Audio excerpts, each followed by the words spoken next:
প্রিয় দেশবাসী, দেশের একটা ক্রান্তি লগ্নে শোকাবহ অবস্থায় আপনাদের সামনে এসেছি। আপনাদেরকে বলতে চাচ্ছি, আজকে জানাতে চাচ্ছি, ভেবেছিলাম জানাবো না, কিন্তু এখন জানাতে বাধ্য হচ্ছি। আমরা বৈষম্য বিরোধী ছাত্র আন্দোলনের পক্ষ থেকে স্পষ্ট ঘোষণা করতেছি, আগামী কালকে সারা দেশে প্রতিটা পাড়া মহল্লায় প্রতিটা জায়গায় বিক্ষোভ কর্মসূচি পালিত হবে। আর আগামী কালকের পরে পরশু দিন থেকে সর্বাত্মক অসহযোগ আন্দোলন পালিত হবে। সর্বাত্মক অসহযোগ, কোন ট্যাক্স দেওয়া হবে না এই সরকারকে, এই সরকারের অফিসে যাওয়া হবে না, কেউ তার অফিসে যাবে না, কেউ তার সরকারি বেসরকারি সকল অফিস বন্ধ থাকবে, সচিবালয় বন্ধ থাকবে, এভরিথিং বন্ধ থাকবে। গণভবনে কোনো বাস গাড়ি ঢুকবে না, বঙ্গভবনে কোনো গাড়ি ঢুকবে না, এভরিথিং অফ থাকবে। এবং সরকারকে সর্বাত্মক অসহযোগিতা করা হবে। কেউ ট্যাক্স দিবেন না, প্রয়োজন বিদ্যুৎ বিল দেওয়া যাবে না, গ্যাস বিল দেওয়া যাবে না, প্রয়োজনে কাঠে রান্না করা হবে, প্রয়োজনে প্রত্যেকে প্রয়োজনে মোমবাতি জ্বালানো হবে। তারপরে যদি বিদ্যুৎ চলে যায়, যদি বিদ্যুৎ লাইন কেটে দেয়, তাহলে আপনারা প্রত্যেকে মোমবাতি ব্যবহার করেন প্রয়োজনে। তারপরে এই সরকারকে কোনো সহযোগিতা করা হবে না, বসে থাকা যায় না।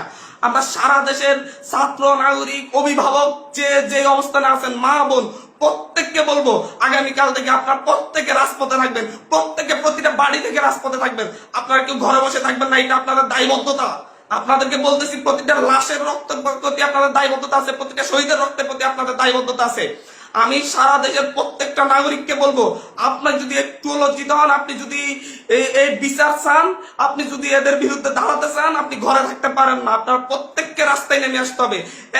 প্রতিটা সিঙ্গেল মানুষকে আপনি প্রয়োজন আপনার বিল্ডিং এর নিচে এসে অবস্থান করুন, বিল্ডিং এর সবাই মিলে, বিল্ডিং কমিটি, প্রতিটা ভবনের কমিটির আপনারা মিটিং ডাকুন, মিটিং ডেকে সিদ্ধান্ত নিন, সবাই একত্রিত হয়ে নামবেন। প্রতিটা মহল্লায় মহল্লায় আপনারা সিদ্ধান্ত নিন, আপনারা প্রত্যেকে একত্রিত হয়ে নামবেন, রাস্তায় থাকবেন। স্পষ্ট বার্তা, প্রত্যেকে নিজ নিজ অবস্থান থেকে নেমে আসবেন। প্রতিটা ঘর মহল্লা, প্রতিটা পাড়া, প্রত্যেকটা মানুষ আপনারা রাস্তায় নামবেন। কালকে সারা দেশে বিক্ষোভ মিছিল অনুষ্ঠিত হবে হত্যাকাণ্ডের বিরুদ্ধে। এবং পরশুদিন থেকে সর্বাত্মক অসহযোগ আন্দোলন চলবে। কোন ধরনের সহযোগিতা করা হবে না। প্রত্যেকটা দল, প্রত্যেকটা মতের মানুষকে বলবো, আপনারা সংগঠিত ভাবে ঘোষণা দিন। প্রতিটা দলকে বলবো, বিএনপি হোক, বাম হোক, ডান হোক, যত দল আছে প্রত্যেকটা দলের প্রতি উদাত্ত আহ্বান। ধর্মভিত্তিক দল হলে ধর্মভিত্তিক দল, ডান দল হলে ডান দল, বাম দল হলে বাম দল, জাতীয় ঐক্যমতে প্রত্যেকে রাস্তায় নেমে আসবেন। প্রত্যেকে রাস্তায় নেমে ঐক্যবদ্ধভাবে আপনারা জানান দিবেন, এইটা বাংলাদেশে চলতে পারে না। পুলিশ বাহিনীকে বলবো, আর গুলি ছুটবেন না, দয়া করে। আমরা আপনাদেরই সন্তান, আপনাদেরই ভাই, আপনাদেরই অনুজ। আমাদের আন্দোলন শান্তিপূর্ণ ছিল, শান্তিপূর্ণ থাকবে।